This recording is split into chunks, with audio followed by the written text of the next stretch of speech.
Hello, this is OverlordBou, back with another ship review video, and today we'll be looking at the new Tier 9 Dockyard ship, the Admiral Schröder. Now, the Schröder is the final reward for the 11.11 Dockyard event and comes with her Warpaint exclusive camo, a commemorative flag, and a 10-point commander. Now, players must complete all 30 phases to obtain her, 26 of which are attainable through combat missions. Now, you do have to buy 4 stages, so you can buy either the 4 stage or the 10 starter pack, which will be a purchase to obtain their main stages. If you plan on grinding all 26 stages, then you can buy the 5k doubloon starter pack to receive the Schröder, which is the 4 stage. Now, even if you don't plan on getting the Schröder, it is still worthwhile to grind the missions for the Dockyard rewards and to get the Renown 44 as well, which I'll be talking about in another video. Now, I'll be going over my recommended captain build, module setup, followed by the ship's stats, and finally, I'll give my thoughts about her performance overall. Now, first up is going to be the captain build upgrades to be shown on the top right. Now, as you can see, you guys can pause the video at any time, but as you can see, this is actually a secondary build. Yes, you can build this ship, or it is recommended you build it for secondaries, and I'll be explaining why later in the video. Moving on, talking about the ship's stats with her armor and survivability. Now, the armor will be shown on the top right. The ship has a 27mm bow/stern with a 30mm deck and a 190mm belt with 59,300 HP pool. Now, as expected of the German ships, the Schröder is fairly tanky, even by large cruiser standards. Her 30mm deck armor will bounce 406mm AP rounds, while her 90mm side armor shrugs off all HE rounds. However, cruisers can quickly farm her 30mm deck armor while constantly lighting her on fire. Still, her high HP and resilient armor makes her perfectly suited for brawling other ships under 10 kilometers. For the main armament, you have 4 twin 305mm/50 guns with an 18.4 kilometer range, an 18-second base reload, and a 25.7 180-degree turret traverse, and can fire 30 degrees off of the bow and 36 degrees off of the stern. Also to note, the very rear turret is 360. Just put that into reference. Now, it does use the battlecruiser dispersion, which will be shown on the top right will be shown on the top right. Now, the HE shell damage is 3,400 with a 76mm HE pen, a 22% fire chance, and a 91k HE DPM. The AP shell damage is 8,300 with a 21mm overmatch, a 45 through 60 degree ricochet angle, a 221 AP DPM. Now, as expected of most German ships, the guns are fairly weak, with a slow reload and classic German dispersion, meaning she rarely lands high damage hits. Now, her AP is also disappointing. While they have good pen under 10 kilometers, they quickly drop off to 203mm guns levels of pen past 12 kilometers. Now, while the Schröder's guns are still workable, she's easily the worst of the large cruisers in terms of main battery effectiveness. Moving on to her secondaries, you have 10 twin 128mm/61 guns with 1500 HE damage, 32mm HE pen with a 3.4 second reload time. And you also have 3 triple 150mm 1700 HE damage, 38mm HE pen, and a 6.6 second reload. Now, these do have 8 kilometer range, and when you upgrade, it goes to 10 kilometers. Also, if you have the secondary flag as well, it goes up to 10 kilometers. Now, it does have the normal secondary dispersion, and the shorter secondaries are quite terrifying, nearly as effective as the Tier 9 Rupert, surprisingly. Although she uses normal secondary dispersion, the sheer amount of DACA you're spraying out is enough to block out the sun, as you'll see throughout these replays. Only other secondary ships will dare to brawl as Schröder. Now, next up is for anti-air. You have 5 inner plus 1 outer flak, with a range of 6 kilometers. The long DPS is 147, the mid is 287, and the near is 98. Now, the anti-air is surprisingly good for a German cruiser. However, Tier 10 and Super CV still love to farm her for easy damage. Now, if the Schröder is unlucky to face such CVs, either hide in the back or accept your fate as a damage pinata. For the depth charges, you have a maximum charges of 2. A number of depth charges per attack is 8, and the damage is 2,200, and the reload time is 40 seconds. And these are launched from the rear of the ship. Now, for some reason, many German cruisers get ships launched depth charges. 98% of the time, the sub will will spot the Schröder to death, or she can yellow charge with depth charges. Even if she somehow gets close enough, the low damage depth charges aren't enough to kill subs in one pass, sadly. Instead, see your speed boost to quickly run away from subs, only engage if it's completely isolated and with Hydra active. Now let's cover the maneuverability. The max speed is 32.5 knots with an 840 meter turning radius and a 13.6 second rudder shift. Now surprisingly, she is one of the more maneuverable tier 9 large cruisers, has access to the speed boost, lets her reposition at will, whether it's rushing unexpected enemies or bravely running away from lightning trains. With quick reflexes, she can even dodge shells past 15 kilometers. A refreshing change of pace since most players expect slow, lumbering German cruisers normally. For concealment, you have a surface attraction of 12.6 kilometers base and an aerial of 10 kilometers base. When you best build it, it goes to 10.2 kilometers best surface detection and an 8.1 kilometer best aerial detection. Now, somehow Schröder has the better concealment than Neptune, surprisingly, a ship with almost half of her displacement. So yes, Schröder has amazingly good concealment, which complements her secondary battery and ambush playstyle perfectly. Her air detection, though, is notably worse, though, so take extra caution if CVs are present. Finally, I'll be going over her consumables. She has a standard cruiser DCP with a 5-second immunity period and a 60-second reload. Now, it has the German improved Hydra with 3 base charges, 4 with Superintendent, with a 6-kilometer surface detection, 4-kilometer torpedo detection, 120-second active time, and 120-second cooldown time.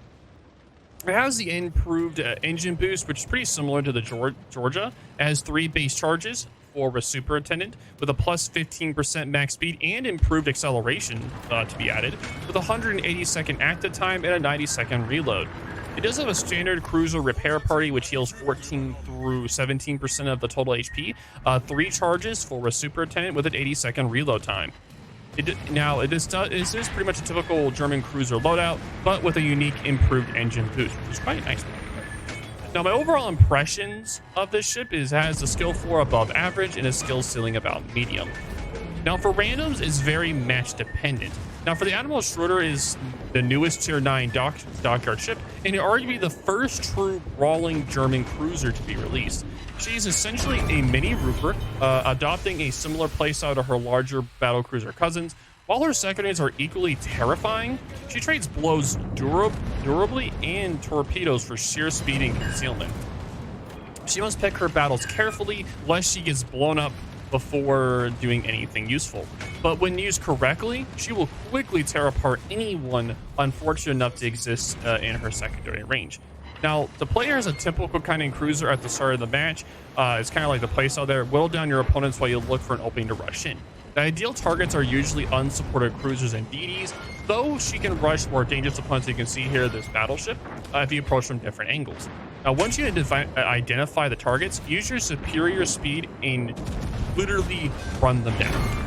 It is by far the easiest to do against tier 7 and tier 8 ships. However, this is usually difficult or even impossible at higher tiers, so like at tier 10 or super ships, so as you will die before getting into range.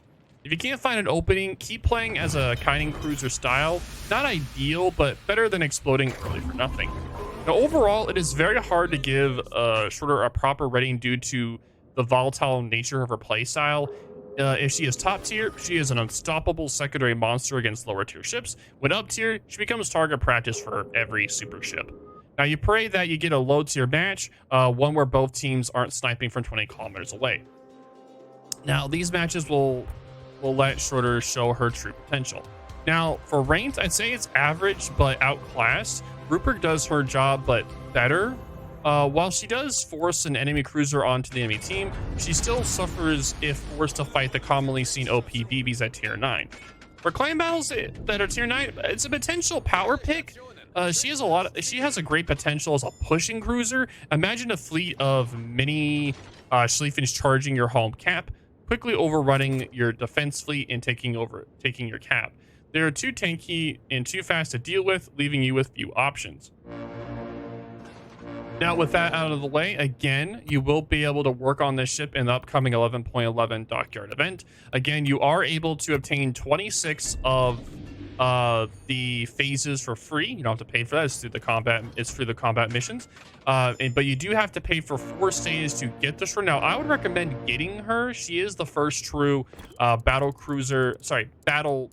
Pretty much brawling cruiser. So it's definitely a fun playstyle for sure. So for 5k doubloons, I think it's a pretty good deal. Along with the Dockyard rewards, and you also get the Renown 44 as well when you're going through the Dockyard. So I definitely recommend getting the ship in the end. Now, again, I do apologize for mispronouncing the name. As you know, I do have a speech disorder, so I kind of mispronounce things all the time. So I do apologize. It's not on purpose, so I do apologize for that.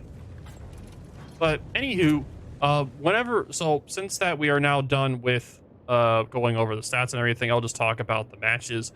Now, as you saw in the previous match, I was able to yellow up onto that North Cal and barely survive, which I thought was pretty insane. I didn't think I was going to be able to do that, but in the end, I was able to, which I was pretty happy about in the end. So yeah, I'll take it. I'll take it for sure. Now, some mistakes that I did make during some of these matches, I did misposition a little bit in some of them, which caused a little issues later down the road, so you guys will probably notice that as well. This particular match is going to be a long one. It wasn't as short as the last one, but I just wanted to showcase some of the upcomings and the downfall of this particular ship, so you guys will notice those for sure. Also, in this particular match, there was a triple div of DDs, and you guys already know how I feel about when you have a triple div of DDs running around. You guys already know how I feel about this. When you have a triple div of anything, normally it never ends well. Normally it never, ever, ever ends well. If you have the same triple div, I mean. So like you have 3 DDs or 3 cruisers or 3 battleships, normally it doesn't end really doesn't end very well. Because they have like all 3 Ds at this one cap when they should be having 1 in mid and 2 maybe over here on the side. That does work as well. One thing that I did mess up on here is the smoke fire penalty. I did try to shoot in the smoke, like, oh yeah, this thing doesn't have the best. So I was just checking that. Now, whenever you do the highlights, as you can see, I highlighted the DD there for the secondaries. It's just making it where the secondaries will only fire at them. It's not going to give it like an accuracy buff or anything like it would for the battleships that get that particular skill you can pick.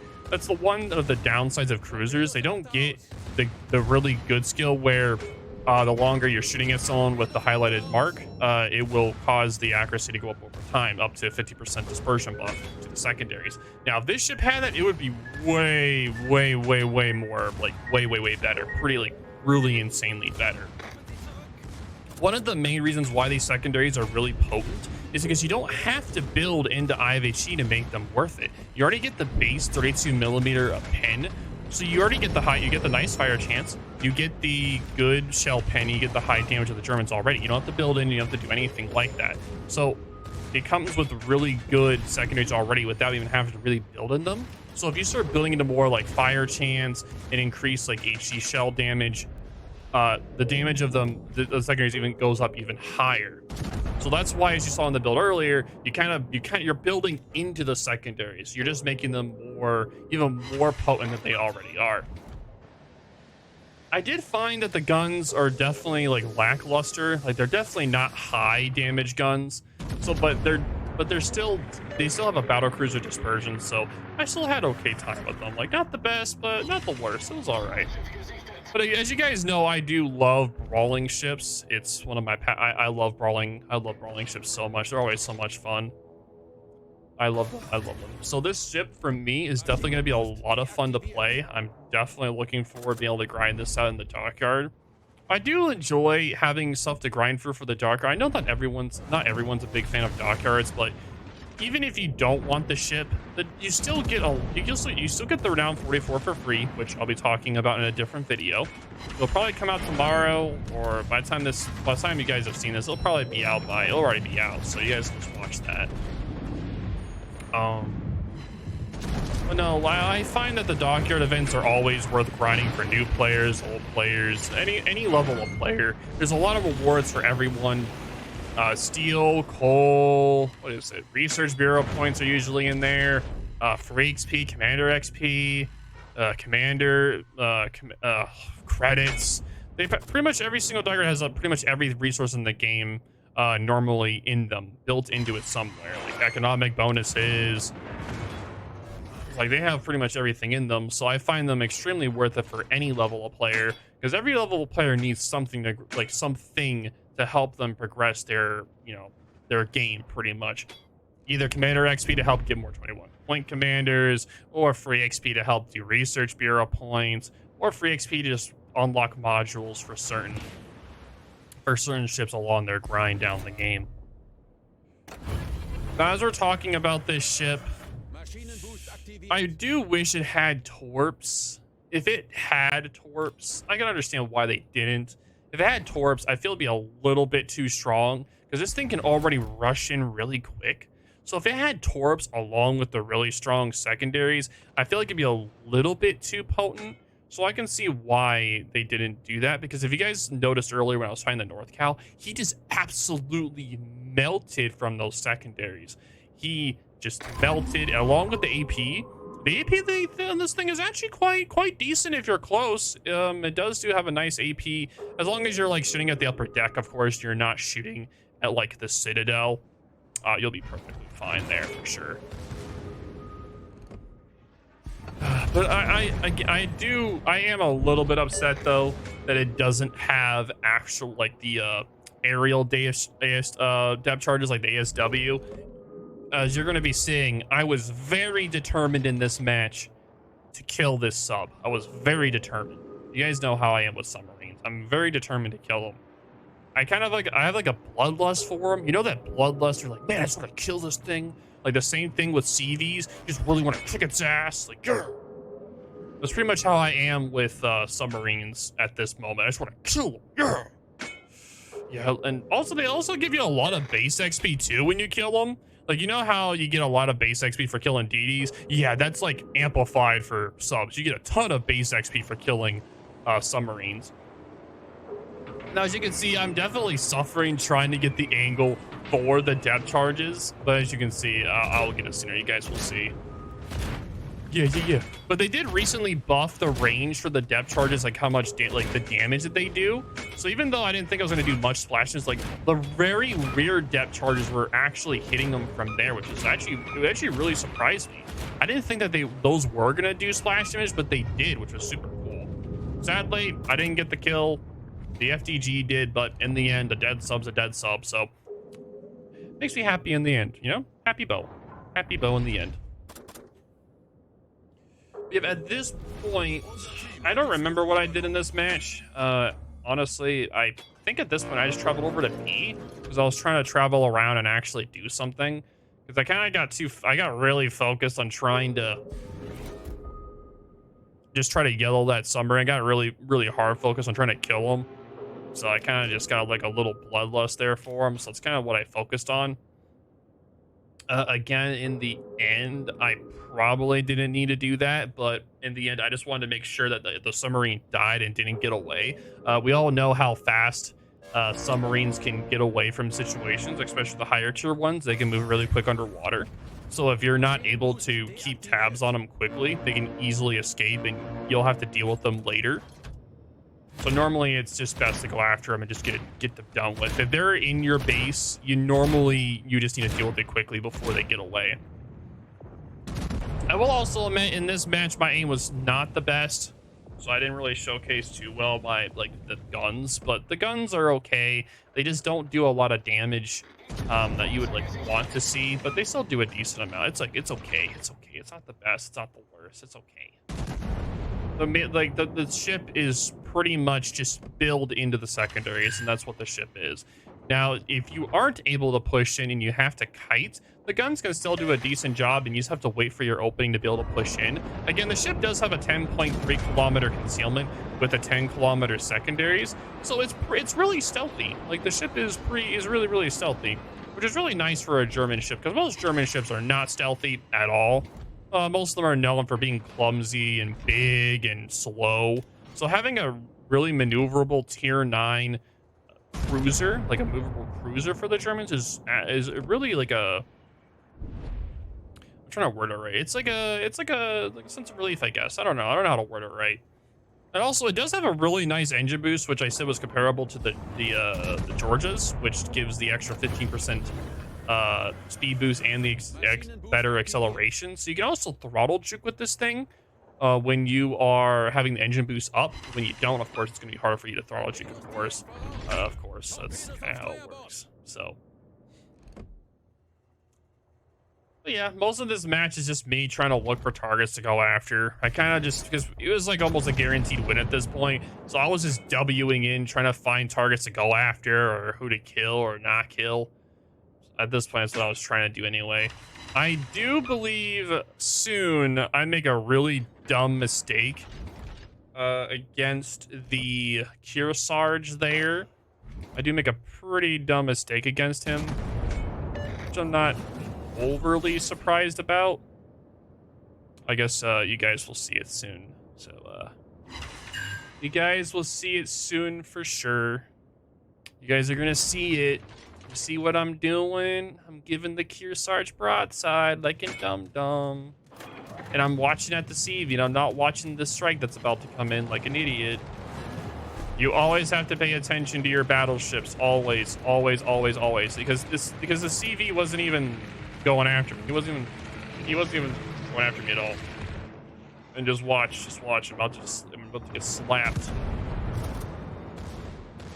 Just waiting. I'm waiting for it. Where is it? Ah, there it is. Ah, yeah, there it is. Yeah. That was a dumb moment for me. A very dumb moment. I was definitely not very happy with that. Believe me, I was very fumed at myself for that. I'll accept that I was a complete idiot in that moment. I should have been angling more to the Kearsarge, 100%. Kearsarge's death is one of the best. I consider it one of the best coal ships to get right now in the game, just because of just how accurate and just hard hitting those guns are. Like, man, even if you don't use the planes, the guns are just amazing. Also, if you're noticing just how much damage I'm doing with these secondaries on this poor man. Oh, Lord, that dude is just getting melted. The 32 millimeters of pen just, God, it's just so beautiful to see. Oh, Lord. It's so beautiful to see. Have you guys, like, noticed, too, I think the fire also looks a lot better, too? Like, the fire animation. Like, the one, like, as you can see, like, the bottom of the screen and then, like, on the ship itself. I feel like they also did the graphics department did a really good job with that. I like that animation a lot.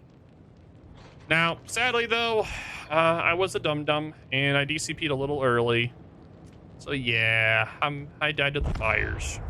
It was a disaster. The biggest of tragedies. It was horrible. But, yeah, we got 1 kill. We got a lot of secondary hits, 112,000 damage. Pretty nice, pretty happy with that. For the team score, we got 2nd place. Not bad. I'll take it. Not bad. We did do a decent amount of secondary damage. The fires, though, are pretty nice, too. 27,000 secondary, 28,000 fire damage. But, yep, that is going to be it. If you guys have any questions or concerns, definitely let me know in the comments down below. But, yep, this is OverlordBou. Thank you guys for being here, and thank you for watching. I hope you guys found this video informative and helpful in your choice of either getting this ship or not. But, yeah, I'll talk to you guys later. All right, deuces.